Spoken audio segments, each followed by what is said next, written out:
Hello friends, स्वागत है आप सभी का हमारे यूट्यूब चैनल में। तो फ्रेंड्स, आज हम करने वाले हैं यहाँ पर UP triple S C PT का क्वेश्चन पेपर जो कि पिछली बार आया था। तो आप देख सकते हैं यहाँ पर ये रियल क्वेश्चन पेपर है यूपी ट्रिपल एस सी का, जो कि पेट में पूछा गया था। तो पेट का रियल क्वेश्चन पेपर है, इसी को आज हम सॉल्व करने वाले हैं। इसकी सीरीज अब हम चलाएंगे, पार्ट 1, पार्ट 2, पार्ट 3, जितने भी सीरीज में आएंगे सारे क्वेश्चन पेपर हम देखेंगे वहां पर और उनको डिटेल से हम समझेंगे।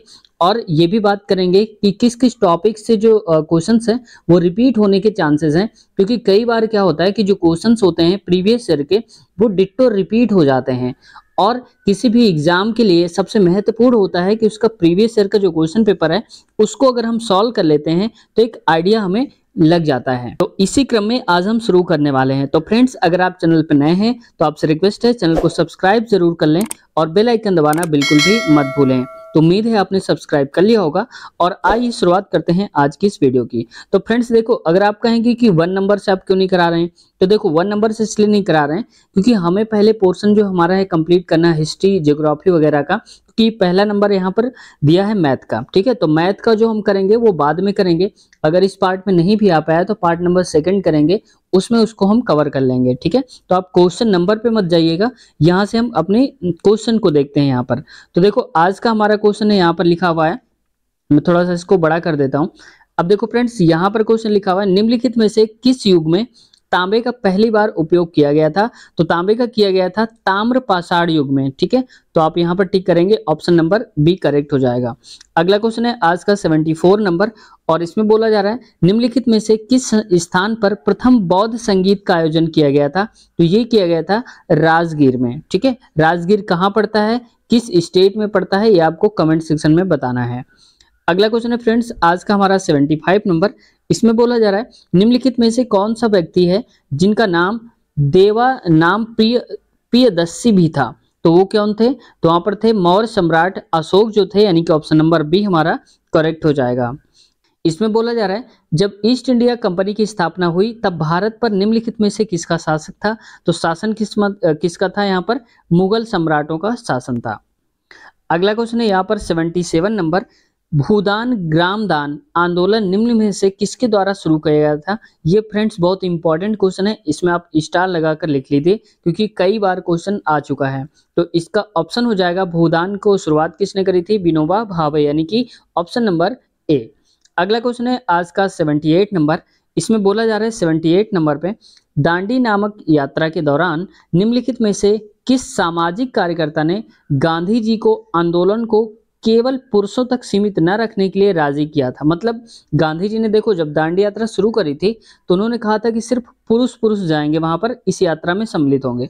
लेकिन इन्होंने बोला था कि नहीं, केवल पुरुष नहीं, महिलाओं को भी साथ में लिया जाना चाहिए, जिससे कि वो भी अपनी आवाज उठा सकें और लोगों का ध्यान जो है ज्यादा से ज्यादा आकर्षित हो सके वहां पर कि महिलाएं भी इसमें भाग ले रही हैं। तो यहाँ पर किसने बोला था, सलाह किसने दी थी, तो ये दिया था कमला देवी चट्टोपाध्याय, यानी कि ऑप्शन नंबर हो जाएगा हमारा बी।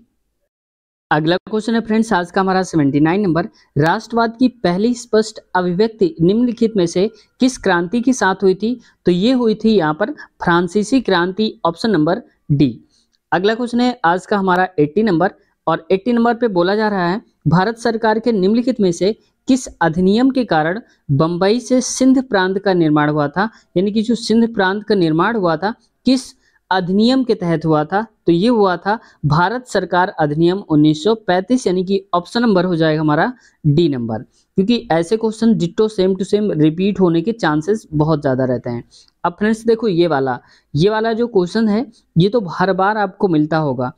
प्रसिद्ध युद्ध का नारा चलो दिल्ली, यानी कि दिल्ली चलो, बात वही है, ठीक है।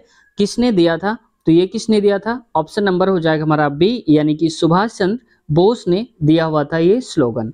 अगला क्वेश्चन है आज का 82 नंबर, और 82 नंबर अगला क्वेश्चन है यहाँ पर निम्नलिखित में से कौन जनसंख्या वितरण को प्रभावित करने वाला आर्थिक कारक नहीं है।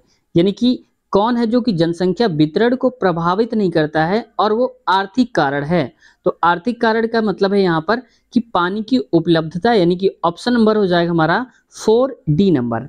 अगला क्वेश्चन देखते हैं आज का 83 नंबर, और 83 नंबर पे बोला जा रहा है ये क्वेश्चन भी कई बार पूछा गया है, ये रिपीट हुआ है क्वेश्चन, हो सकता है इस बार भी हो जाए रिपीट।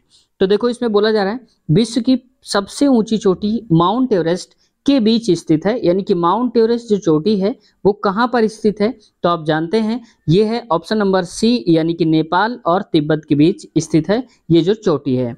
अगला क्वेश्चन है आज का हमारा 84 नंबर, और 84 नंबर में बोला जा रहा है यहाँ पर निम्नलिखित में से भारत में अक्टूबर की गर्मी का मुख्य कारण क्या है, यानी कि अक्टूबर में पड़ने वाली जो गर्मी है हमारे भारत में उसका मुख्य कारण क्या है, तो ये हो जाएगा उच्च आर्द्रता से जुड़ा उच्च तापमान, यानी कि जो आर्द्रता होती है वो क्या हो जाती है, ज्यादा हो जाती है। तो ऑप्शन नंबर हो जाएगा हमारा बी। अगला क्वेश्चन है हमारा आज का 85 नंबर, और इसमें बोला जा रहा है भारतीय मानक समय ग्रीनविच माध्य समय यानी कि जीएमटी से डैश आगे है, तो कितना आगे है, 5.5 घंटे आगे है। ठीक है, पर क्वेश्चन पे बोला जा रहा है यहाँ पर निम्नलिखित में से कौन सा हरित क्रांति की रणनीति का हिस्सा था, तो यहाँ पर हमें बताना है कि कौन इसका हिस्सा था। तो देखो रासायनिक उर्वरक और पीड़कनाशी मतलब कीटनाशी होना चाहिए हमारे हिसाब से यहाँ पर, तो ये कीटनाशी का उपयोग भी हरित क्रांति का कारण बनता है, ये सही बताया गया। उच्च उपज देने वाली किस्मों के बीज, यानी कि उनका भी हम उपयोग कर रहे हैं, जो बहुत ज्यादा उपज दे रहे हैं उनका भी यूज कर रहे हैं, और सिंचाई तो है ही, तो यहाँ पर क्या बोला जा रहा है, रणनीति का हिस्सा था, तो ऑप्शन नंबर हो जाएगा डी, यानी कि ये सभी सही है। अगला है आज का हमारा 87 नंबर, 87 नंबर पे बोला जा रहा है क्वेश्चन निम्नलिखित में से किस नदी को बिहार का शोक, ये बहुत बार क्वेश्चन पूछा गया है, अगर आपने एग्जाम दिया होगा तो ये बहुत बार क्वेश्चन पूछा गया है। तो बिहार का शोक कहा जाता है, किस नदी को कहा जाता है, ये आपको कमेंट सेक्शन में बताना है। ठीक है, तो यहाँ पर छोड़ते हैं इसका आंसर क्या होगा, देखते हैं किसका आंसर सही आता है। 1 नंबर, भारत की पंचवर्षीय योजनाओं को अंतिम स्वीकृति निम्नलिखित में से किसके द्वारा दी गई थी, तो इसका ऑप्शन हो जाएगा हमारा ऑप्शन नंबर सी, तो राष्ट्रीय विकास परिषद। अगला क्वेश्चन देखते हैं आज का 89 नंबर, और इसमें बोला जा रहा है 89 नंबर क्वेश्चन पे किसी भी विकासशील अर्थव्यवस्था के प्रारंभिक चरणों में अधिकांश गतिविधियां क्षेत्र किससे संबंधित होती हैं, तो ये संबंधित होती हैं प्राथमिक सेक्टर से। ठीक है, यानी कि प्राथमिक पे क्या आता है, खेती किसानी से संबंधित चीजें आते हैं, यानी कि फार्मिंग चीजें, जैसे मुर्गी पालन, पशुपालन, ये सब इसमें ही आता है। आगे बोला जा रहा है निम्नलिखित में से कौन एक वाणिज्यिक बैंक नहीं है, तो वाणिज्यिक बैंक कौन सा नहीं है, तो हो जाएगा ऑप्शन नंबर डी, यानी कि सिडबी बैंक जो है उसका वो एक वाणिज्यिक बैंक नहीं है। अगला क्वेश्चन है आज का 91 नंबर, और इसमें बोला जा रहा है 91 पे निम्नलिखित में से कौन सा सार्वजनिक क्षेत्र का उपक्रम संसद के तहत एक विशेष कानून पारित करके स्थापित किया गया है, तो मतलब ये क्या हो जाएगा, यहाँ पर हो जाएगा ऑप्शन नंबर बी, यानी कि वैधानिक नियम। ठीक है, इसको हम बोलेंगे वैधानिक नियम। अगला क्वेश्चन है आज का हमारा 92 नंबर, भारत की संघ कार्यकारिणी में निम्नलिखित में से कौन शामिल नहीं है, तो यहाँ पर शामिल कौन नहीं है, किसमें, भारत की संघ कार्यकारिणी की बात हो रही है, तो इसमें राज्यों के जो मुख्यमंत्री हैं वो नहीं आते हैं उसमें, तो ऑप्शन नंबर डी हमारा करेक्ट हो जाएगा।